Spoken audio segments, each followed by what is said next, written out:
Did you know there was a chapter of Irish history so dark that even today, many people don't talk about it? A chapter where thousands of Irish people were taken from their homes, shackled, shipped across the Atlantic, and sold into forced labor?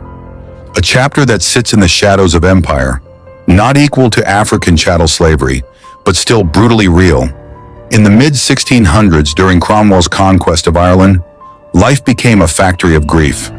Entire towns burned, families scattered, and the English administration found a new way to break resistance: mass transportation.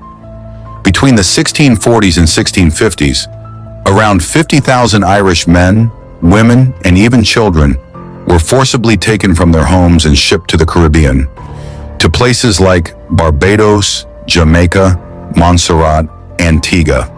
Some were prisoners of war, some were poor tenants, some were simply children grabbed from the streets of Irish towns, considered excess population. To the colonial planters, they weren't people, they were disposables, bodies to burn through on the plantations, indentured in name, but in reality, many lived and died like slaves.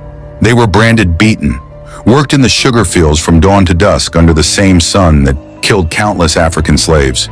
They slept on the floor, ate scraps, and were often listed in plantation records with the same word used for livestock: stock. Life expectancy? Sometimes 2 to 7 years. Most never saw Ireland again. Some ended up on neighboring islands as breeding stock, paired off like animals to create the next generation of laborers. And perhaps the saddest part, when the boats left Ireland, many families never knew where their loved ones went. No graves, no letters, just empty places at the table. On islands like Montserrat today, you'll still hear people say, "We are the descendants of the transported Irish." Green surnames. Irish songs woven into Creole rhythms, a ghost of a homeland that never wrote their names in its history books.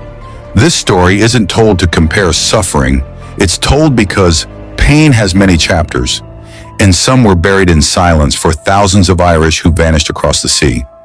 Their story deserves to be remembered.